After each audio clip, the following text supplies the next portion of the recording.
إن الحمد لله نحمده ونستعينه ونستغفره ونعوذ بالله من شرور أنفسنا ومن سيئات أعمالنا من يهده الله فلا مضل له ومن يضلل فلا هادي له أشهد أن لا إله إلا الله وحده لا شريك له وأشهد أن محمدًا عبده ورسوله أما بعد فإن خير الكلام كلام الله وخير الهدي هدي محمد صلى الله عليه وسلم وشر الأمور محدثاتها وكل محدثة بدعة وكل بدعة ضلالة وكل ضلالة في النار۔ بزرگان محترم، نوجوانان اسلام، عزیز بچوں، رمضان کی تیاری یا رمضان کے استقبال کے حوالے سے پچھلے ہفتے ہم نے توبہ اور استغفار کے بارے میں بہت کچھ سنا۔ رمضان میں اگر میں اور آپ چاہتے ہیں کہ ہمارا دل عبادت کی طرف مائل ہو، ہم اللہ تبارک و تعالیٰ کے قریب آئیں، اللہ تبارک و تعالیٰ کی عطا کردہ نعمتوں کا شکر بجا لائیں، تو ایک بنیادی چیز جو مجھے اور آپ کو کرنی ہے، اور اس حوالے سے ہم بہت حد تک غلط روش پر قائم ہیں، وہ ہے اللہ تبارک و تعالیٰ کے ساتھ حسن ظن اور اللہ تبارک و تعالیٰ کے ساتھ اپنے تعلق کو قریب کرنا۔ اللہ تبارک و تعالیٰ اس کل کائنات کا خالق، مالک، مدبر ہے۔ ہمارے مسائل بے شمار ہو سکتے ہیں، ہماری پریشانیاں ان گنت ہو سکتی ہیں، ہمارے زندگیوں میں گھٹا ٹوپ اندھیرا ہو سکتا ہے، ہماری زندگیوں میں بیماریاں، غربت، افلاس نام کی چیزیں بہت بڑے پیمانے پر ہو سکتی ہیں، لیکن میرے رب کا کمال اور میرے رب کی قدرت یہ ہے کہ جب بندہ اس سے جڑ جاتا ہے، اس کے قریب آتا ہے، اس کو اپنا رب مان کر خوش ہوتا ہے، اس کے آزمائشوں پر صبر کرتا ہے، تو پھر اللہ تبارک و تعالی ایک دن اس کے حسن ظن کے مطابق وہ سب کچھ کر گزرتا ہے جس سے انسان سوچ بھی نہیں سکتا۔ آج ہمارا حال اللہ تبارک و تعالی کے حوالے سے اس قدر کمزور ہے، انسان مایوسیوں کی تاریکیوں میں جی رہا ہے، اور کبھی وہ یہ نہیں سوچتا کہ میں اپنے رب کے ساتھ جڑ جاؤں، اپنے رب کے قریب ہو جاؤں، تو وہ رب میرے مشکلات اور مصائب کو یوں چٹکیوں میں ختم کر سکتا ہے۔ برادران اسلام، یہ رمضان کا مہینہ میرے اور آپ کے لیے سنہری موقع ہے کہ ہم اپنے رب کے قریب آئیں، اس کے بارے میں اچھی سوچ، حسن ظن قائم کریں، اور اپنے رب کے بارے میں یہ یقین کر لیں کہ میرا رب جب میرے حالات بدلنے پر آئے تو اس کو اسباب کی ضرورت نہیں ہے، اس کو حالات کی ضرورت نہیں ہے، اس کے لیے کوئی بھی چیز کی ضرورت نہیں ہے، صرف وہ کہہ دے کہ ہو جا تو ہو جاتی ہے۔ اللہ تبارک و تعالی نے ماضی میں بھی ہمارے سامنے ایسے واقعات ہیں جو بتاتے ہیں کہ اللہ تبارک و تعالی نے کس طرح سے لوگوں کی زندگیوں میں تبدیلی اور انقلاب لایا۔ ایک واقعہ ایسے ہی سعودی عرب کا جو بڑا ہی میرے اور آپ کے لیے امید افزا ہے، کیسے اللہ تبارک و تعالیٰ اس کائنات کو چلاتا ہے، کیسے دلوں کو پھیرتا ہے، کیسے سوچ میں تبدیلی لاتا ہے، کیسے انہونی کو ہونی اور ہونی کو انہونی میں بدل دیتا ہے۔ ایک شخص جس کا نام صالح البلوی ہے، اس کا ایک دوست یہ سعودی عرب کا ہے، اور اس کا ایک دوست امارات کا UAE، جس کو دبئی کے نام سے اکثر لوگ کہتے ہیں، جس کا نام محمد المنصوری ہے۔ یہ دونوں دوست ہیں، اور ساتھ ہی ساتھ یہ دونوں آپس میں ان کا ایک تعلق یہ ہے کہ جب سعودی عرب میں اونٹوں کی ریس ہوتی ہے یا اونٹوں کا بازار اور میلہ لگتا ہے تو وہ محمد المنصوری کے لیے صالح البلوی اونٹ خریدتا ہے، مہنگے ترین اونٹ خریدتا ہے، جس کی قیمت ہم کروڑوں میں کہہ سکتے ہیں۔ ایک دن وہ شخص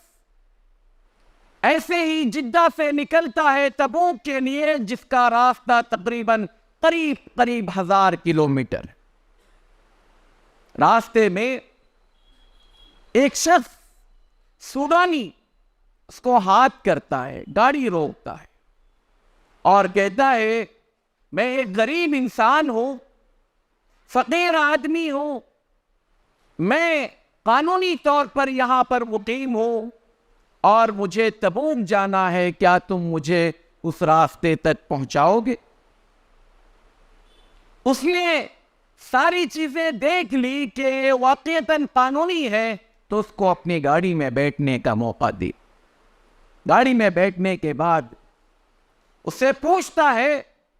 کیوں جا رہے ہو تم؟ اگر کوئی شخص مکہ جا رہا ہو تو سمجھ میں آتی ہے بات، کوئی مدینہ جا رہا ہو تو بات سمجھ میں آتی ہے، ایک جدہ کا رہنے والا تبوک کیا کام ہے، کیا ضرورت ہے؟ اس نے کہا، اس سوڈانی نے، آج سے 5 سال پہلے ایک ایتھوپیا کے آدمی نے جو میرے بھائی کے ساتھ کام کرتا تھا، ان دونوں کا آپس میں جھگڑا ہوا اور اس ایتھوپین نے میرے بھائی کا قتل کر دیا۔ وہ مر گیا، قتل کرنا اس کا مقصد تھا نہیں تھا معلوم نہیں، لیکن جھگڑا اس حد تک بڑھا کہ اس کے ہاتھوں اس کا خون ہو گیا۔ 5 سال سے کیس چل رہا ہے، اور ہوم منسٹری نے مجھے بلایا ہے کہ کل آؤ، اس قاتل کی گردن اڑا دی جانی ہے، قصاص میں اس کو کل قتل کیا جانا ہے، جس میں تمہیں حاضر ہونا ہے، اور مجھے اس میں حاضری کے لیے جانا ہے۔ اس نے لا حول پڑھا، انا للہ پڑھا، جو کچھ اس کی زبان پر آنا تھا، اعوذ باللہ من الشیطان الرجیم، سب کچھ کہا۔ اس نے کہا کہ تمہارا بھائی جو مر چکا ہے، اس کے پیچھے کیا کوئی اہل و عیال ہے؟ کہا کہ ہاں، اس کے بچے ہیں، اس کی بیوہ ہے، جو آج بھی پائی کے لیے، اناج کے لیے ترستے ہیں۔ تو کہا اس کو قتل کر کے تمہیں کیا ملے گا؟ جو حالات سے تمہاری بھابھی گزر رہی ہے، ایک اور انسان کی زندگی میں کیوں اندھیرا لاتے ہو؟ کیا تمہارے لیے یہ ممکن ہے کہ میں تمہارے بھائی کے دیت کا انتظام کروں؟ دیت یعنی خون بہا۔ ایک انسان کی جو قیمت ہو سکتی ہے، وہ قیمت کا اگر میں انتظام کر دوں تو کیا تم اس انسان کو معاف کر دو گے؟ اور اس نے اپنا موبائل نکال کر دیا، کہا کہ اپنی بھابھی کو کال کرو اور انہیں پوچھو کہ ایک شخص ہے جو اس انسان کی گردن کو خریدنا چاہتا ہے، بتاؤ کیا چاہیے تمہیں۔ بھابھی کو فون کیا، اس نے کہا کہ اگر وہ بندہ واقعتاً سنجیدہ ہے، سیریس ہے، اور وہ واقعتاً پیسہ دینے والا ہے تو ہمیں کیا چاہیے؟ یتیم بچے ہیں، میں بیوہ ہوں، ہماری زندگیوں میں جو اندھیرا ہے، جو افلاس ہے، جو غربت ہے، وہ دور ہو جائے گی، روشنی آ جائے گی، میرے بچے پڑھیں گے، لکھیں گے، بڑے ہو جائیں گے، اور پھر ہمارے گھروں کے اندر جو کچھ مشکلات ہیں، وہ مصائب ہیں، دور ہو جائیں گے۔ اس بات کے ہونے کے بعد صالح البلوی اپنی گاڑی کو روکتا ہے اور امارات فون لگاتا ہے اپنے اس دوست محمد المنصوری کو اور کہتا ہے کہ بھائی ایک بہت بڑا سودا ہے، کرو گے؟ کہا کیا بات ہے، کوئی بہت اچھا اونٹ ملا کیا؟ کوئی تگڑی رقم ہے کیا؟ کہا کہ ہاں سودا بڑا ہے، کیا تم یہ سودا کرو گے؟ لیکن یہ جان لو کہ یہ سودا کسی انسان کے ساتھ نہیں، اللہ تبارک و تعالیٰ کے ساتھ کرنا۔ اس نے کہا پہنیاں مت بجھاؤ، بتاؤ کیا بات ہے؟ اس بندے نے کہا کہ یہ حالات سے گزر کر کل ایک بندے کی گردن اترنی ہے، میں اس درمیان میں آپ سے یہ کہتا ہوں کہ اس مرتبہ اونٹ خریدنے کے بجائے اس کی گردن خرید کر اس کو آزاد کر دو۔ ایک اور زندگی میں کیوں اندھیرا؟ اس کے ماں باپ ہوں گے، اس کے بھی کوئی پیچھے ہوں گے۔ اس نے کہا کیا چاہیے تمہیں؟ کہا 10 لاکھ روپیے، 2,20,00,000 روپیے۔ کہا کہ ڈن، سودا کر لو، اور بجائے تم اس اونٹ کی ریس میں جا کر اونٹ خریدنے کے بجائے ہوم منسٹری میں جا کر جہاں یہ فیصلہ ہونا ہے وہاں پر اپنا سب کچھ دو، بتاؤ کہ ہمارے درمیان میں سمجھوتہ ہو چکا ہے اور اب اس کی گردن نہیں اترے گی۔ ساری کارروائیاں ہونے تک وہاں سے ہلنا نہیں، اور جب سب کچھ ہو جائے بندہ جیل سے نکل کر اس کو اس کے گھر پہنچانے کا انتظام کرو، اور اس کے ہونے کے بعد مجھے بتاؤ۔ بندہ آزاد ہو جاتا ہے، اور پھر ایک طرف وہ بیوہ عورت اور یتیم بچے جنہیں دور دور تک صرف اندھیرا ہی اندھیرا نظر آ رہا تھا، اللہ تعالیٰ نے ان کی زندگیوں میں ایک روشنی پیدا کر دی۔ ایک انسان جو دیکھ رہا تھا کہ 24 گھنٹے کے بعد مجھے موت کے گھاٹ اتار دیا جائے گا، اس انسان کے سامنے زندگی دوبارہ آ کر کھڑی ہو جاتی ہے۔ کیا یہاں پر میرے اور آپ کے لیے سیکھنے کی کوئی چیز ہے؟ جی ہاں، سب سے پہلی چیز مایوسی کفر ہے۔ حالات کتنے ہی سنگین کیوں نہ ہو، اپنے رب کے ساتھ جڑ کر دیکھو۔ ذرا غور کیجئے، ایک بندہ قاتل ایتھوپیا کا، مرنے والا سوڈان کا، بیچ میں پڑنے والا سعودی، خریدنے والا اماراتی، کس نے ان سب کو ایک جگہ جمع کیا؟ یہ کچھ زمین پر بیٹھ کر نہیں ہوا دوستو، اس کو میرے کائنات کے اس خالق نے ایسی تدبیر کی کہ یہ سب کے سب ایک ساتھ ایک ٹیلی فون کی بنیاد پر جمع ہو گئے، اور پھر وہ سب کچھ ہوا جس کی شاید چند گھنٹوں پہلے تک بھی کسی کو توقع نہیں تھی۔ میرا رب فیصلے کرتا ہے، میرا رب تدبیریں کرتا ہے۔ ضرورت اس بات کی ہے کہ میں اپنے رب کے ساتھ ویسا معاملہ کروں،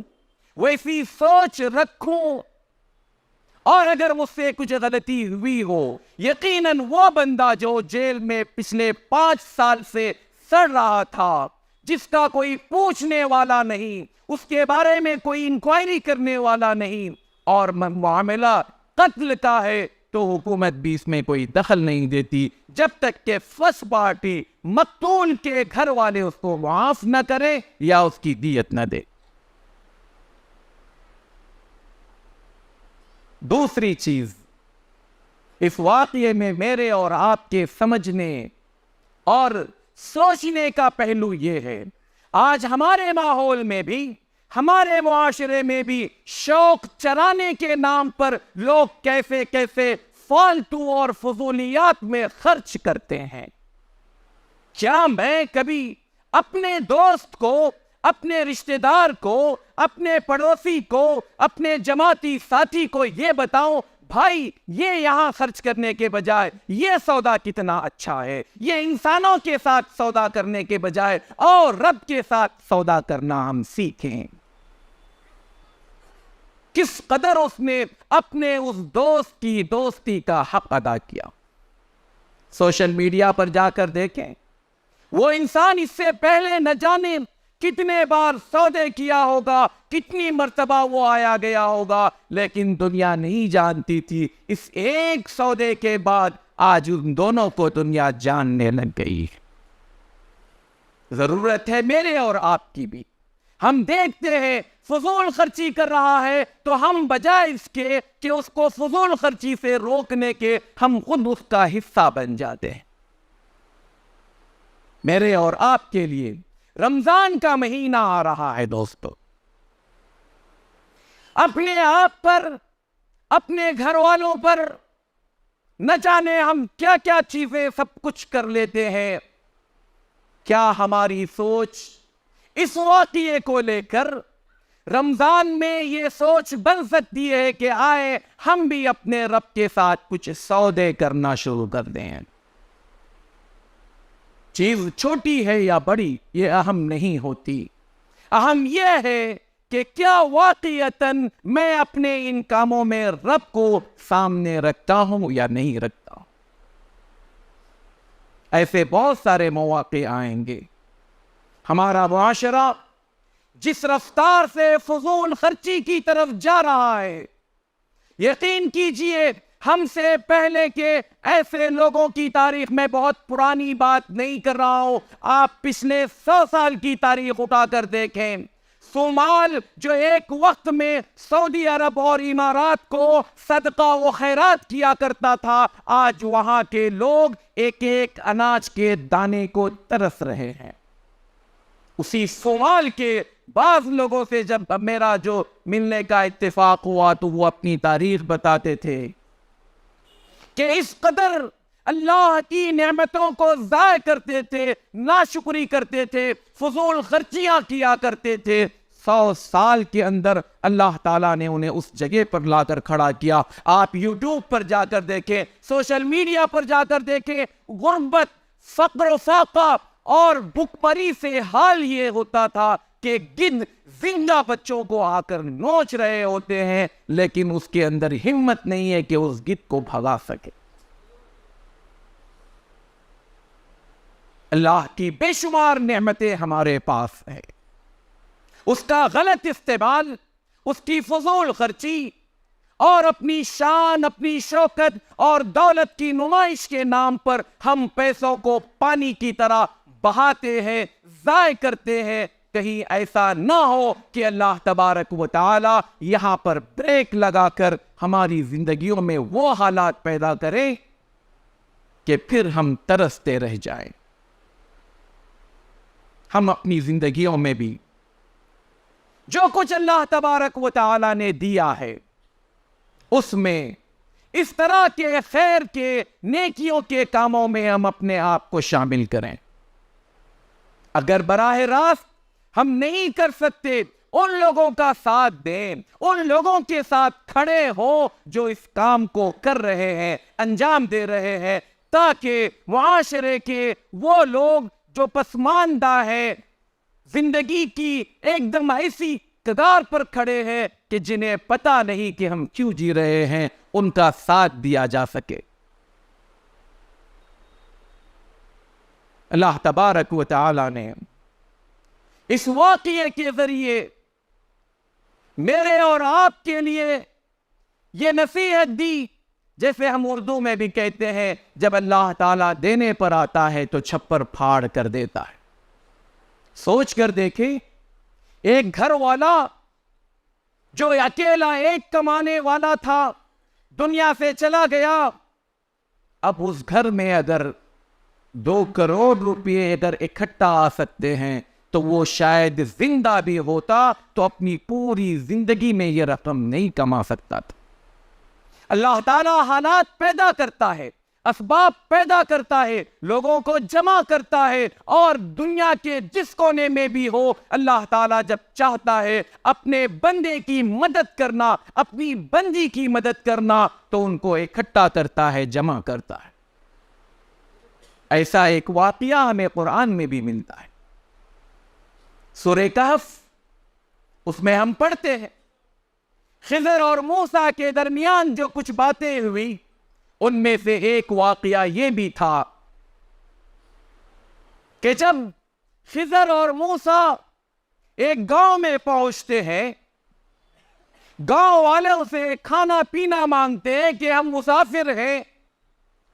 ہمارے پاس کھانے پینے کا ساز و سامان نہیں، کوئی مہمان نوازی کیجئے، کچھ کھلائیے پلائیے۔ گاؤں والوں نے انکار کر دیا۔ اسی بیچ میں خضر نے دیکھا کہ ایک دیوار ہے جو گرا چاہتی ہے۔ خضر نے موسیٰ سے کہا کہ موسیٰ جاؤ مٹی جمع کرتے ہیں۔ مٹی جمع کی گئی، پانی لایا گیا، اس کا مٹیریل بنایا گیا، اور اس گرتی ہوئی دیوار کو ان دونوں نے مل کر ایک وقت کا سب سے بڑا نبی، وہ انسان، وہ نبی جو براہ راست اللہ تبارک و تعالیٰ سے اس دھرتی پر بات کرنے والا اکیلا تنہا نبی، اس کے علاوہ، اس نبی کے علاوہ اللہ تعالیٰ نے کسی کو بھی اس دنیا میں براہ راست اس سے بات نہیں کیا۔ قرآن مجید میں سب سے زیادہ اسی نبی کے واقعے کو اور اس نبی کے نام کو ذکر کیا گیا۔ موسیٰ علیہ السلام کو لگایا ایک بندے کے ساتھ میں کہ آؤ اور بیگاری کا کام کرو۔ کیوں؟ وجہ بتائی، کہا یہ دیوار 2 یتیم بچوں کی ہے، ان کا باپ نیک تھا، اور اللہ تعالیٰ چاہتا تھا کہ اس دیوار کے نیچے اس باپ نے خزانہ رکھا تھا، یہ 2 بچوں کے بڑے ہونے تک اس کی حفاظت کرنے کے لیے اللہ تعالیٰ نے موسیٰ کلیم اللہ کو اور ان کے استاد خضر کو لا کر کھڑا کیا، تم دونوں مل کر اس دیوار کو بناؤ۔ سوچ کر دیکھیں، جب اللہ کسی چیز کی حفاظت کرنے کے لیے آتا ہے تو وقت کے نبی کو بھی اس طرح کے کاموں میں بھی استعمال کر سکتا ہے۔ میں اور آپ اگر اپنی بنیاد پر، اپنی سوچ پر، اپنے تئیں کچھ پلان بنائیں تو ممکن ہے کبھی کامیاب ہو جائیں، اور اکثر و بیشتر انسان ناکام ہو جاتا ہے۔ لیکن کوئی پلان، کوئی تدبیر اللہ تبارک و تعالی اگر کر لے، کائنات ادھر کی ادھر ہو جائے، اس کو فیل ہونے سے اس کو کوئی بھی فیل نہیں کر سکتا، اور اس کو کامیاب ہونے سے کوئی روک نہیں سکتا۔ تو رمضان کا یہ مہینہ میرے اور آپ کے لیے، پچھلے ہفتے جیسے کہ ہم نے کہا، توبہ اور استغفار کے ذریعے پہلے ہم اپنے دلوں کو پاک و صاف کر لیں، اپنے گناہوں سے اپنے آپ کو دھلا لیں۔ دوسرا قدم اس حوالے سے بڑھائیں کہ اللہ تبارک و تعالیٰ کے بارے میں اگر ہم کسی بدگمانی کا شکار ہیں یا اللہ تبارک و تعالیٰ سے ہم مایوس ہوئے ہیں تو آئیں اپنے رب کے ساتھ حسن ظن رکھیں۔ میرا رب اکیلا اور تنہا ہے جو اس کل کائنات کے تمام معاملات کو بناتا ہے یا بگاڑتا ہے۔ آج ہم نہ جانے کیسے کیسے باباؤں، فقیروں، چوروں، اچکوں کے پیچھے پڑ کر ہم اپنا ایمان بھی کھو رہے ہیں اور اپنی عزتوں کو بھی کھو رہے ہیں۔ سمجھتے ہیں کہ یہ ہماری بگڑی بنا لیں گے،